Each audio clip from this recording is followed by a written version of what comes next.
All rise, veuillez vous lever.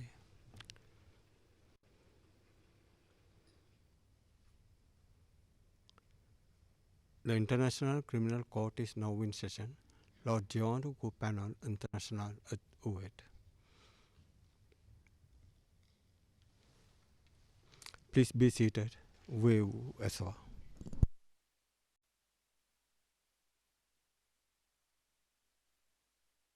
Yes, good morning all.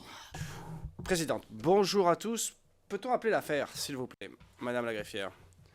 Greffière d'audience, bonjour, Madame la Présidente, Mesdames les juges. Situation au Darfour, en l'affaire le procureur contre Ali Mohamed Ali Abdelrahman. Référence de l'affaire ICC 0205-0220. Et nous sommes en audience publique. Présidente, merci beaucoup. Les parties pour l'accusation, s'il vous plaît. Le procureur, bonjour, mesdames les juges. Je m'appelle Sachamin Khan, procureur adjoint. Je suis ici avec monsieur Julian Nichols, premier substitut, madame Alison Whitford, substitut, monsieur Edward Jeremy, substitut du procureur, madame Laura Morris, substitut du procureur, madame Mazzarella, madame Saba et madame Claire Sabatini, gestionnaire de l'affaire. Merci beaucoup, madame Khan. La défense, s'il vous plaît. Bonjour, madame la présidente. Avec monsieur Abdelrahman, présent dans la cour dans le prétoire aujourd'hui, monsieur Ahmad Issa, assistant juridique, madame Audrey Matteo, assistante de conseil, monsieur Maître Yann Edwards et moi-même, Cyril Lauchi, co-conseil. Président, merci beaucoup, Maître Lauchi. Et pour finir, les représentants des victimes, s'il vous plaît.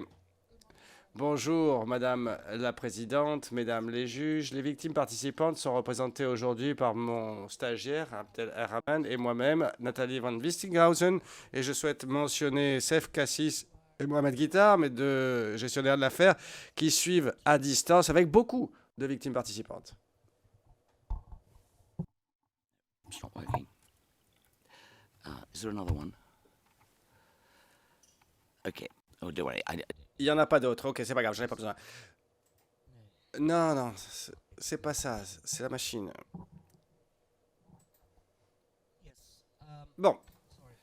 Pardonnez-moi pour ce petit glissement technique. J'ai l'impression que c'est pas trop grave, ceci dit. La Chambre va à présent rendre sa décision concernant la peine de Ali Mohamed Abdelrahman. Le 6 octobre de cette année,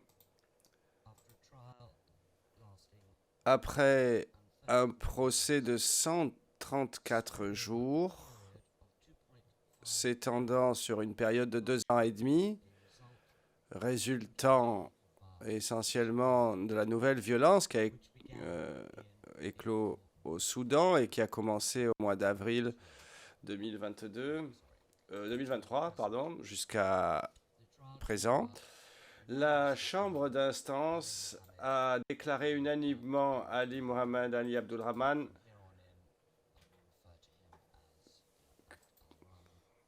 et je ferai référence à lui comme Abdelrahman à partir de maintenant, responsable de 27 chefs d'accusation de crimes contre l'humanité et crimes de guerre. Ces chefs viennent du conflit au Darfour, au Soudan, pendant la période précise entre août 2003 et mars 2004. Ayant reçu des soumissions écrites à propos de la peine des parties et participants, la Chambre a tenu une audience avec des soumissions orales entre le 17 et le 19 novembre de cette année, comprenant la déposition d'un témoin appelé D16. À la conclusion des interventions des conseils, M. Abdelrahman lui-même a fait une déclaration non assermentée à la Chambre. Ce qui vient est le jugement de définition de la peine par écrit est complet, conformément à l'article 76 du statut de Rome, le statut qui sera notifié à la fin de cette audience. Le jugement établit le droit applicable et reprend les raisons détaillées qui ont poussé la Chambre à opter pour les peines imposées. C'est le seul document. Faisons foi. Je commence par le droit applicable. Les dispositions légales de la Cour liées à la peine, c'est-à-dire les articles 76 à 78 du statut et les règles 145 à 147 du règlement de procédure et de preuve, et tout autre texte contraignant pertinent seront établis par écrit complètement dans le jugement. Le préambule au statut établit la rétribution et la dissuasion comme les premiers objectifs des condamnations de la Cour. La Chambre souligne que la rétribution, dans ce contexte, ne signifie pas vengeance ou revanche. Il s'agit de la reconnaissance par la communauté internationale de la condamnation des crimes les plus graves dont la personne a été reconnue coupable. La dissuasion est particulièrement appropriée en l'affaire, étant donné la situation actuelle du Soudan. En ce qui concerne les principes à appliquer, les peines doivent correspondre à la gravité des crimes et prendre en compte les circonstances individuelles de la personne déclarée coupable, y compris les facteurs aggravants ou atténuants. Et l'évaluation de la gravité est un processus en 2 étapes. D'abord, la gravité des crimes eux-mêmes, in abstracto, et ensuite, concrètement, tels que révélés par les circonstances réelles de l'affaire propre. Les facteurs liés à la gravité des crimes incluent la nuisance causée aux victimes et leurs familles, la nature du comportement hors la loi et les moyens employés pour exécuter les crimes, le niveau de participation au crime par la personne condamnée ainsi que l'intention de celle-ci, l'âge, le niveau d'éducation et la condition sociale de la personne condamnée. Facteur aggravant séparé est défini dans les règles qui inclut, sans pour autant se limiter, aux faits suivants. La commission des crimes où les victimes sont particulièrement sans défense, la commission des crimes avec une cruauté particulière ou lorsqu'il y a de multiples victimes, la commission de crimes pour tout motif, parmi lesquels la discrimination et autres circonstances de nature similaire. Facteurs atténuants qui ne sont pas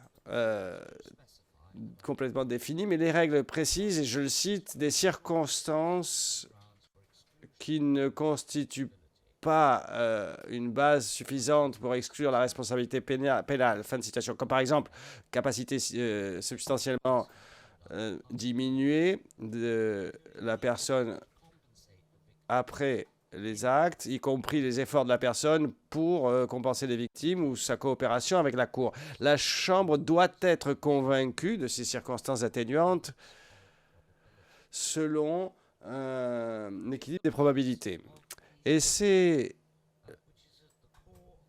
l'évaluation de ces facteurs et leur équilibre qui est au cœur de l'exercice discrétionnaire de la Chambre visant à définir une peine.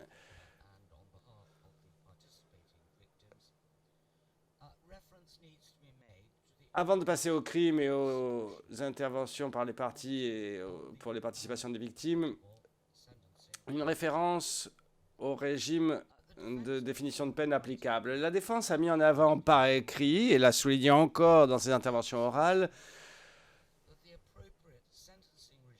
que le régime approprié à appliquer pour la peine de M. Abdelrahman n'est pas celui de cette cour-ci, mais celui du Soudan, et pas Soudan au moment où les crimes ont été commis. À l'époque, la peine de mort était disponible pour certains des crimes pour lesquels M. Abdelrahman a été déclaré coupable, mais telle qu'elle se présente aujourd'hui. Ce régime soutient la défense. Selon ce régime et selon la défense, à l'âge de M. Abdelrahman actuellement, c'est-à-dire 76 ans, n'autoriserait qu'une condamnation maximale de 7 années d'emprisonnement ou une amende. Ces interventions, ces soumissions étaient longues et complexes et résumées dans le jugement écrit. Pour l'audience d'aujourd'hui, il suffit de dire que la Chambre, pour des raisons données dans le jugement écrit, a rejeté ces soumissions comme n'ayant aucun fondement devant cette Chambre. J'en viens à présent aux crimes commis. La Chambre a considéré qu'entre le mois d'août 2003 et le mois de mars 2004, Abdelrahman a commandé une force irrégulière connue comme les Janjaouides qui a conduit des opérations systématiquement contre les villes et les villages de Darfour, habités essentiellement par des membres de la tribu Four qui étaient considérés comme étant des soutiens à la rébellion contre le gouvernement du Soudan, que nous appellerons à partir de maintenant GOS, selon le sigle anglais. Les chefs liés aux crimes commis à Kodoum et Bindizi en août 2003 et Moukjar et Delej entre février et mars 2004 sont des crimes qui ont été perpétrés essentiellement contre les populations d'origine Four et constitués des meurtres, des tentatives de meurtre, torture, viol, pillage, transfert forcé de personnes, persécution et atteinte à la dignité humaine. La série complète des crimes perpétrés est établie dans le jugement du procès, mais à cette fin, il suffit de noter que les crimes qui ont eu lieu à Moukjar et Delej en une semaine ont déclenché une escalade significative du niveau de gravité, en particulier en ce qui concerne le traitement des hommes et des garçons retenus au commissariat de police et les exécutions de masse postérieures de beaucoup de ces détenus. Abdelrahman non seulement a donné les ordres qui ont mené directement à la commission des crimes, mais à Moukjar et Delej, il a commis personnellement certains de ces crimes, utilisant la hache qu'il avait pour battre les prisonniers.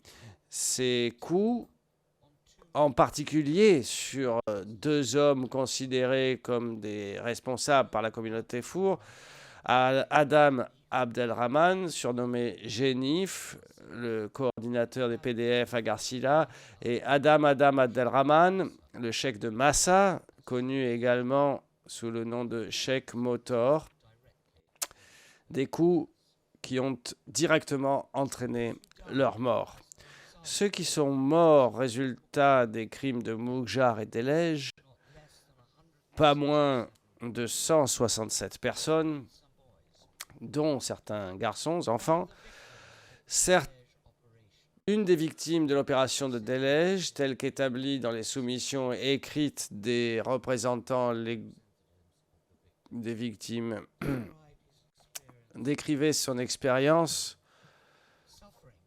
en ces termes. La souffrance que nous avons subie entre le 5 et le 7 mars 2004, des jours de torture qui commençaient au lever du soleil et se poursuivaient jusqu'au déplacement forcé, des violences brutales et des viols à l'intérieur et en public, au vu et au su de la police.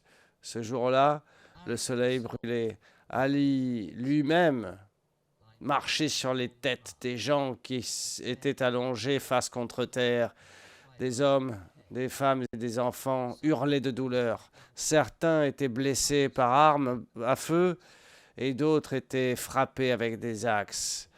Le sang coulait à flot dans les rues et il n'y avait pas de soutien médical, pas de traitement, pas de pitié. J'en viens à présent aux soumissions des parties et des participants. L'accusation demande une condamnation à perpétuité, puisque les crimes, je cite, sont particulièrement graves et ont été menés avec une cruauté inimaginable et pour des raisons discriminatoires. soulignant le haut degré de participation et d'intention d'Abdelrahman, la portée temporelle et géographique des 3 opérations, les moyens employés et l'impact immense et durable des crimes sur la communauté Four.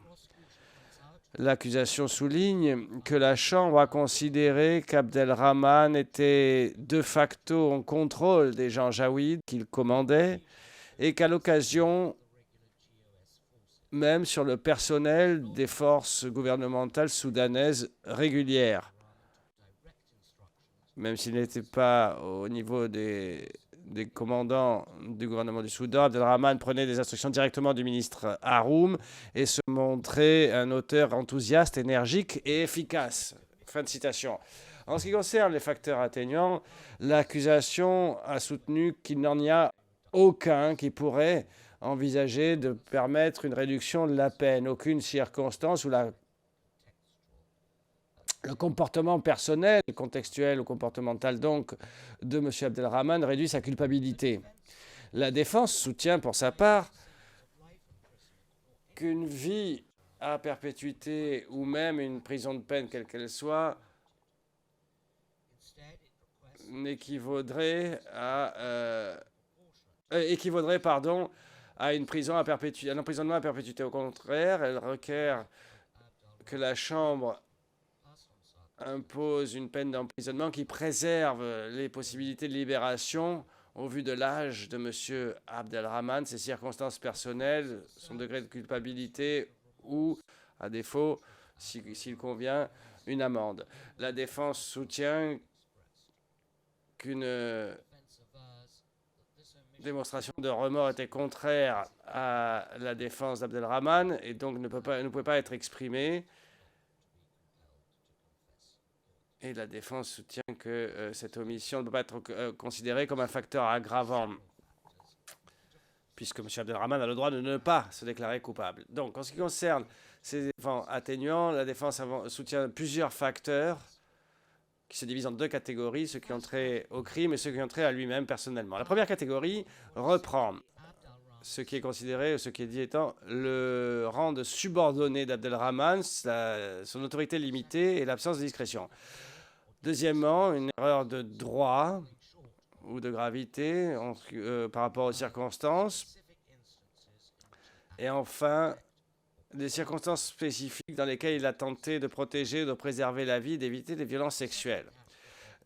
La deuxième catégorie d'éléments atténuants inclut donc ses circonstances personnelles, sa santé, son âge et sa famille, l'absence de condamnation précédente et l'absence de risque de récidive, sa bonne conduite générale et en particulier après les faits, son rôle de médiateur et de pacificateur, sa profession médicale, l'expression de sa compassion et ses efforts pour compenser la souffrance des victimes, sa remise volontaire à la Cour et sa coopération avec la Cour, son comportement exemplaire au centre de détention de la Cour. Les représentants des victimes ont proposé des observations au nom de 1592 victimes participantes, soulignant que même si elles recherchent la justice, elles ne recherchent pas la vengeance. Leur principale préoccupation et que Abdelrahman ne doit pas être autorisé à revenir au Darfour, car cette perspective suscite immédiatement traumatisme et peur. Les représentants des victimes soulignent que les victimes considèrent que la peine doit refléter de manière adéquate la gravité, l'ampleur et l'impact des crimes et leurs conséquences à long terme. Elle souligne que les crimes ont effectivement un impact durable et profond sur la communauté lourde et identifie les abus d'autorité comme facteur aggravant depuis la perspective des victimes, y compris donc la vulnérabilité spéciale des victimes, la cruauté spéciale des crimes et le motif discriminatoire ainsi que l'ampleur des attaques. En ce qui concerne l'atténuation, les représentants des victimes soutiennent que même si certains facteurs peuvent être envisagés, ils ne méritent qu'un poids limité. Les représentants des victimes ne s'opposent pas à une peine de prison particulière, de durée particulière, mais soutiennent qu'au vu du point de vue des victimes, la gravité, l'impact des crimes et les circonstances aggravantes identifiées méritent une condamnation à une peine longue qui empêche le retour du Darfour de Abdelrahman. Gravité des crimes, facteurs aggravants et autres crimes et autres considérations spécifiques aux crimes.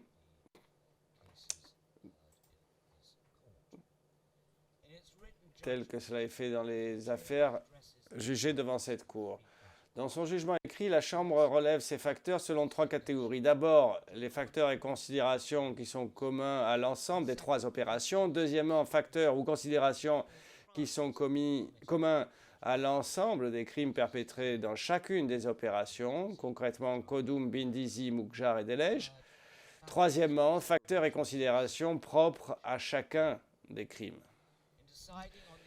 En se prononçant sur la peine appropriée pour chaque crime, la Chambre a pris en considération l'ensemble des considérations ou facteurs pertinents, les a analysés selon chacune des 3 catégories.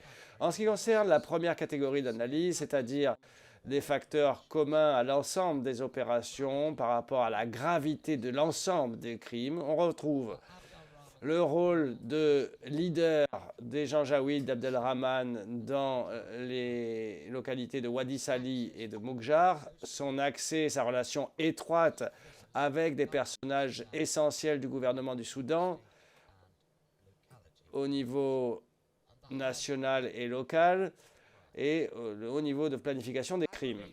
Facteur aggravant commun aux 3 opérations, on retrouve le nombre significatif de victimes touchées par les crimes et les motifs discriminatoires sous-jacents aux crimes commis essentiellement à l'encontre des populations fourres. Pour des raisons relevées dans son jugement écrit, la Chambre ne considère pas le motif discriminatoire comme un facteur aggravant pour le crime contre l'humanité de persécution ou celui de torture comme crime de guerre. En ce qui concerne la deuxième catégorie d'analyse de ces facteurs, les facteurs donc communs à la gravité de l'ensemble des crimes perpétrés dans chacune des opérations, on retrouve le degré de participation et d'intention d'Abdelrahman,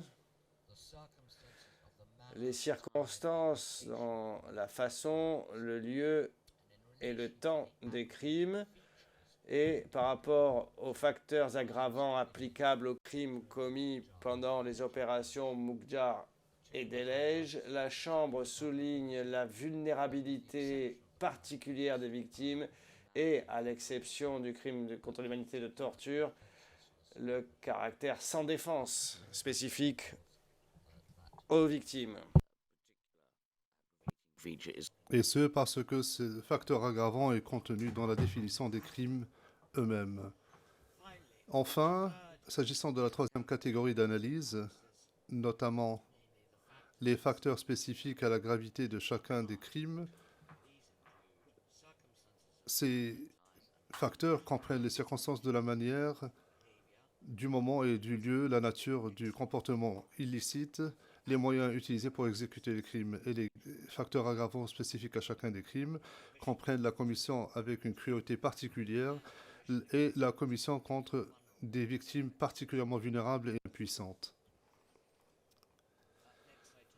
J'en arrive maintenant aux circonstances atténuantes telles que proposées par la défense. Les arguments qui ont été présentés par la défense sont repris de manière détaillée dans le jugement écrit et je vous en donne un résumé pour le moment. Premièrement, d'abord, ce à quoi on se réfère comme étant le grade de subalterne d'autorité limitée et de manque de pouvoir discrétionnaire d'Abdelrahman, la Chambre accepte les arguments présentés par l'accusation et les représentants légaux communs des victimes pour les raisons précisées dans le jugement écrit. Mais ces questions ont toutes été traitées dans le cadre du jugement de première instance. Et c'est une tentative de la part de la défense de ressasser les arguments présentés par la Chambre dans ses conclusions plutôt que de le faire au stade de l'appel.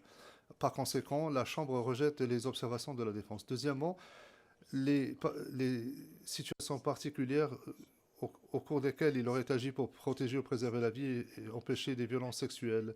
La défense fait valoir qu'il y a 2 témoins qui ont témoigné pour indiquer que Abdelrahman est intervenu directement pour préserver la vie d'un enfant, un soldat qui était très malade ou un policier, ce n'était pas très clair dans la déposition, en 1986, dans un lieu appelé Sungo, et qu'il a donné des ordres aux Janjaweed pour épargner les femmes à Arawala de la mort, et qu'il leur a ordonné de protéger les femmes et les filles pour qu'elles ne soient pas violées, et tout en ordonnant que l'on assassine les hommes. S'agissant de l'intervention directe pour sauver la vie d'un soldat ou d'un policier malade à Sungo, la Chambre conclut que ce n'était pas un acte extraordinaire et qu'on aurait pu s'y attendre, étant donné que M. Abdelrahman jouait le rôle de professionnel médical au sein des forces armées soudanaises. Cela s'est produit de nombreuses années avant la commission des crimes pour lesquels il a été déclaré coupable et dans un autre lieu géographique. En ce qui concerne les ordres donnés par Abdelrahman pour épargner la vie des femmes à Arawala, la Chambre rappelle les conclusions contenues dans son jugement de première instance qu'un témoin a expliqué que cette instruction signifiait que les Janjaweed ne tuaient jamais de femmes. C'est une citation. Plutôt, il a dit qu'il fallait les torturer et les violer. En conséquence, la Chambre estime que ni l'une ni l'autre de ces actions ne constitue une circonstance atténuante. S'agissant de son état de santé et de son âge avancé, comme nous l'avons indiqué, il a 76 ans, la Chambre conclut que la santé de Abdelrahman, y compris toute maladie qui pourrait subvenir à l'avenir, est principalement une question relative à l'exécution de la peine imposée plutôt que d'être un facteur déterminant dans la durée de la peine.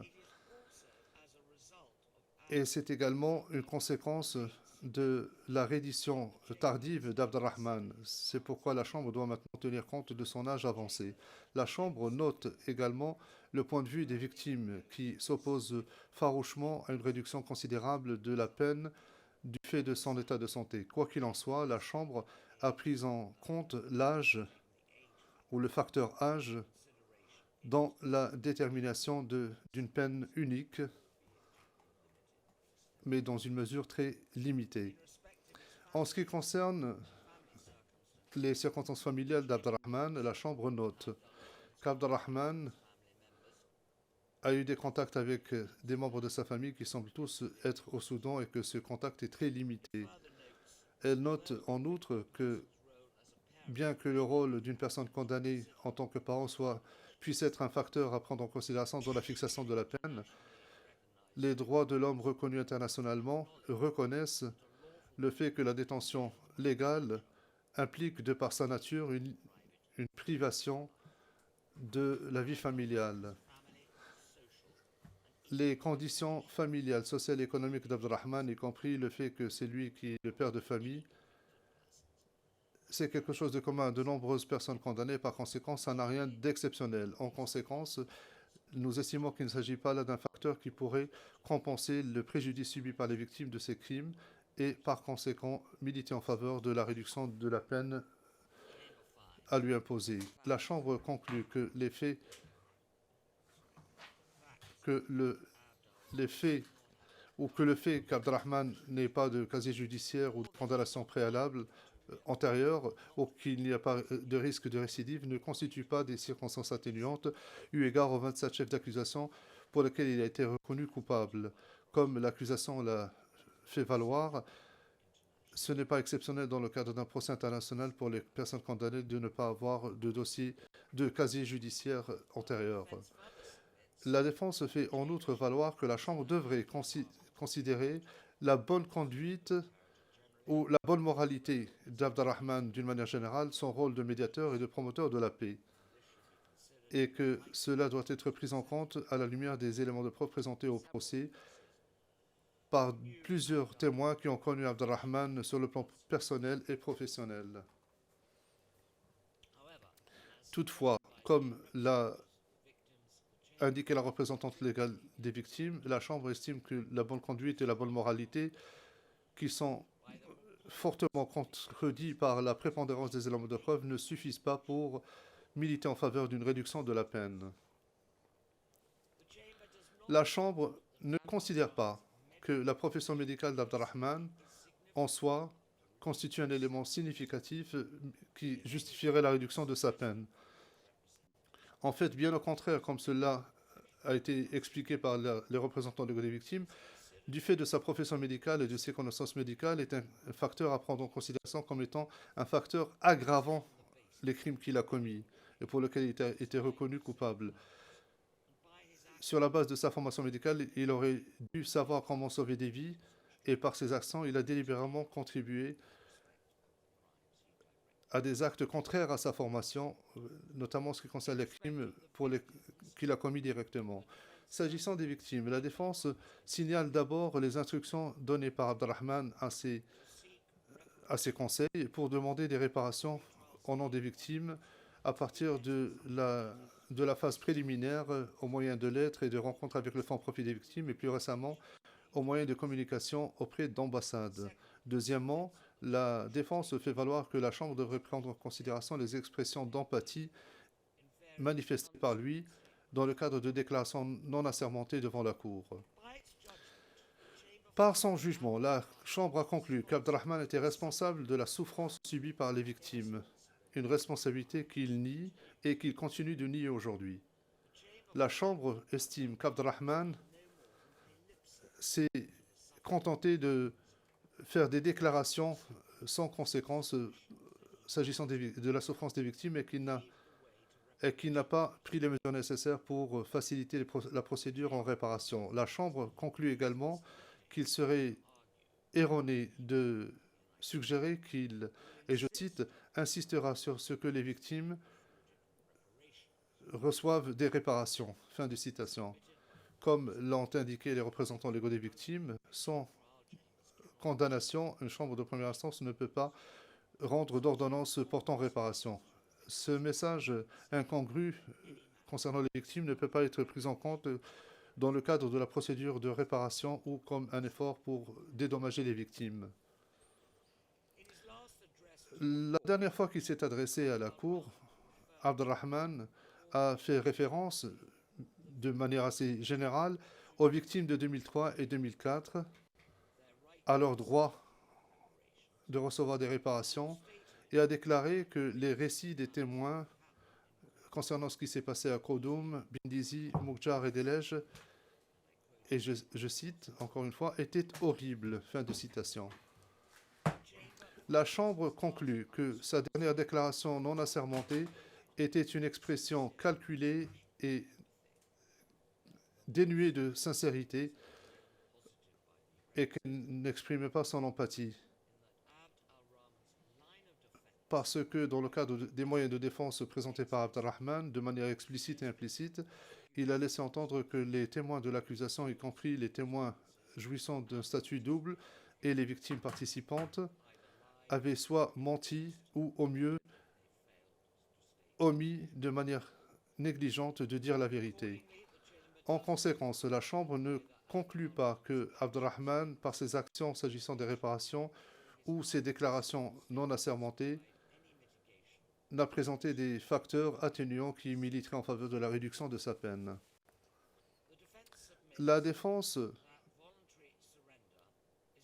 avance que la reddition volontaire est considérée de façon expresse comme facteur atténuant en vertu du règlement. D'après la défense, Abdelrahman a non seulement pris l'initiative de se rendre à la Cour, mais qu'il a dû attendre pendant 6 mois avant de rencontrer des représentants de l'accusation.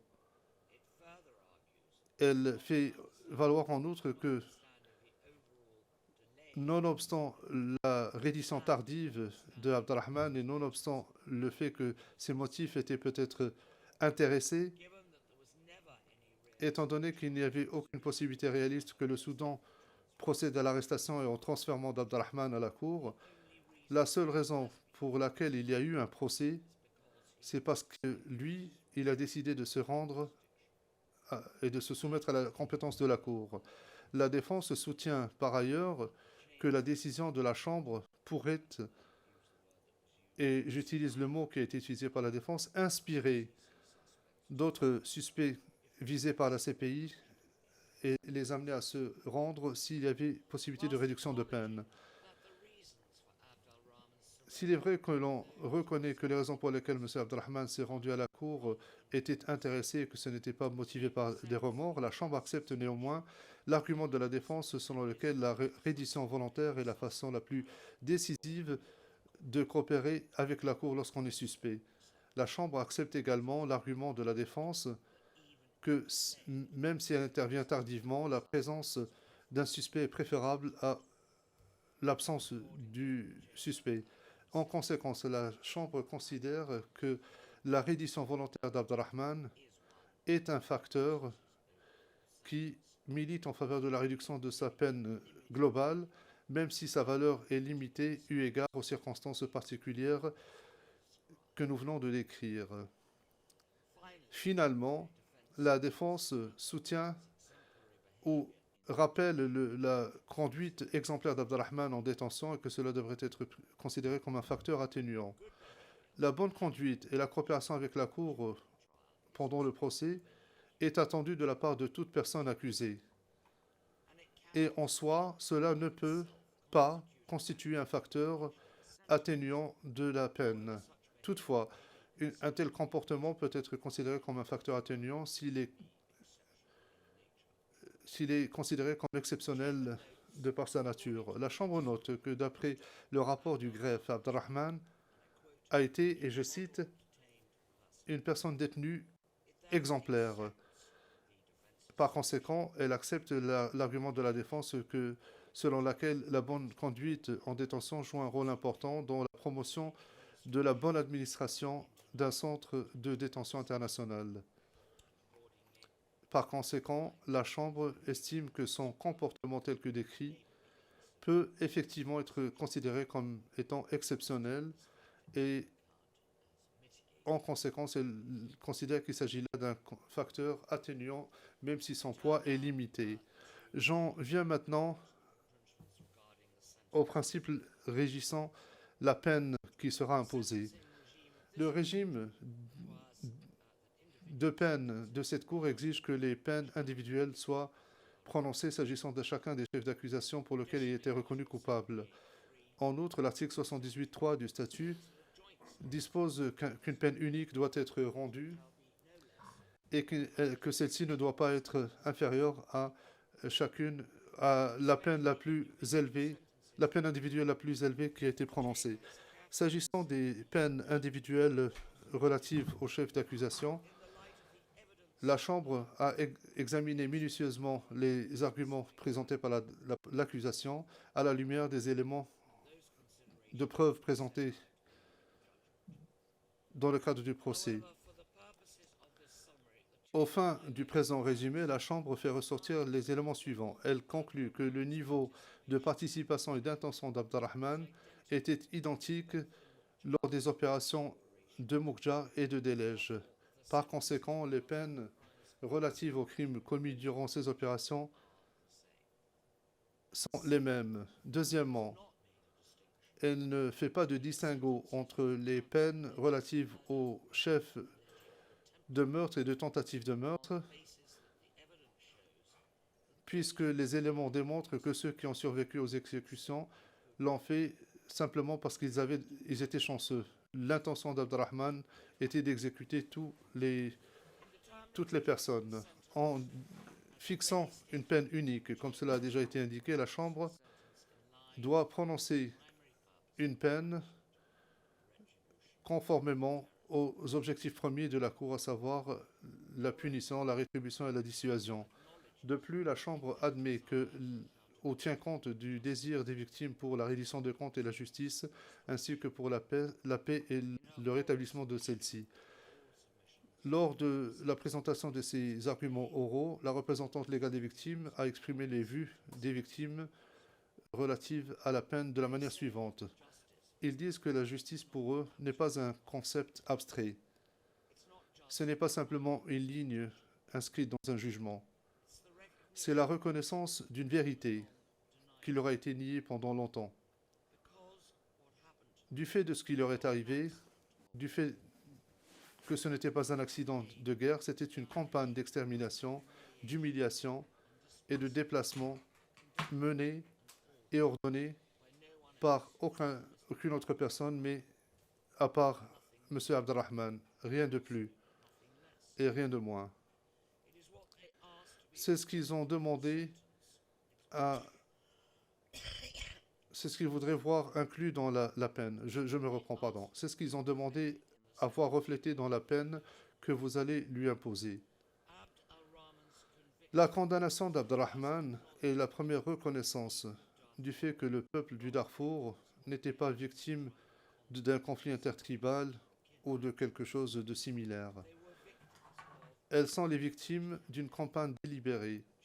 La Chambre l'a indiqué de manière très claire, une campagne orchestrée par ceux qui avaient le pouvoir et exécutée par les Janjaweed sous les ordres d'Abdelrahman dans la région de Wadi Saleh, sous l'autorité du gouvernement du Soudan, même si les ordres n'ont pas émané d'une personne en particulier.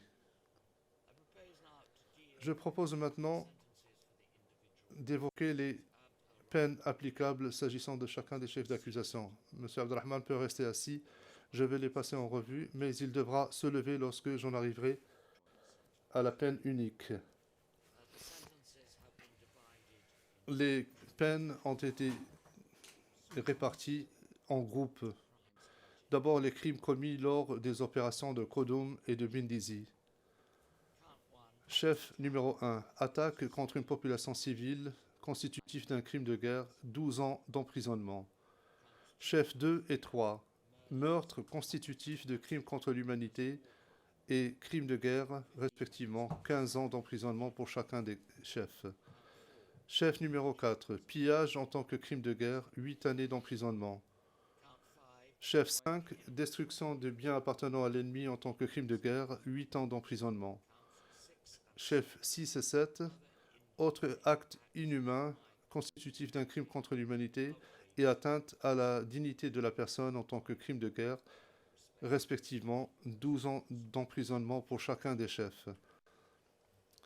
Chef 8 et 9, viol en tant que crime contre l'humanité et en tant que crime de guerre, respectivement 15 ans d'emprisonnement pour chacun des chefs. Chef numéro 10, transfert forcé en tant que crime contre l'humanité, 15 ans d'emprisonnement. Chef 11, persécution en tant que crime contre l'humanité, 17 ans d'emprisonnement. Crime commis lors de l'opération de Moukchar. Chef 12 et 13, torture en tant que crime contre l'humanité et en tant que crime de guerre, 17 ans d'emprisonnement pour chacun des chefs. Chef 16, atteinte à la dignité de la personne en tant que crime de guerre, 14 ans d'emprisonnement. Chef 17 à 20, meurtre et tentative de meurtre, constitutif de crime contre l'humanité et crime de guerre, respectivement, 20 ans d'emprisonnement pour chacun des crimes. Chef 21, persécution en tant que crime contre l'humanité, 18 ans d'emprisonnement. Crime commis lors de l'opération de Delège. Chef 22-23. Torture constitutive de crime contre l'humanité et crime de guerre, respectivement 17 ans d'emprisonnement pour chacun des chefs. Chef 26. Atteinte à la dignité de la personne en tant que crime de guerre, 14 ans de prison. Chef 27 à 30. Meurtre et tentative de meurtre en tant que crime contre l'humanité et en tant que crime de guerre, respectivement 20 ans d'emprisonnement pour chacun des chefs. Chef 31. Persécution constitutif de crime contre l'humanité, 18 ans d'emprisonnement. En déterminant la peine unique à imposer, la Chambre a en outre pris en compte les arguments de la défense relatifs à l'âge, à la bonne conduite en détention et au cours du procès de M. Abdelrahman ainsi que sa reddition volontaire à la Cour.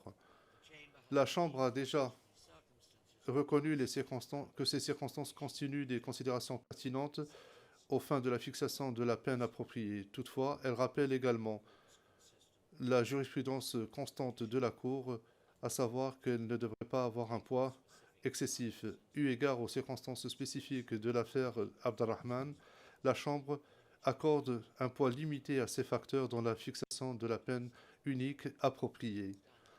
Veuillez vous lever, Monsieur Abdelrahman. The Chamber sentences you Vous condamne à une peine unique de 20 ans d'emprisonnement. La Chambre aurait imposé une peine supérieure si ce n'est les circonstances atténuantes discutées plus haut. Cette peine est rendue à l'unanimité. La Chambre est d'avis que cette peine d'emprisonnement est proportionnée aux circonstances individuelles spécifiques d'Abdelrahman et qu'elle est conforme à l'objectif des peines prévues par le cadre juridique de la Cour et reconnaît adéquatement la souffrance et le préjudice subis par les victimes, tout en reconnaissant votre bonne conduite en détention et pendant le procès et le fait que vous êtes rendu volontairement à la Cour. Et elle tient également compte de votre âge. La Chambre note que vous êtes rendu à la Cour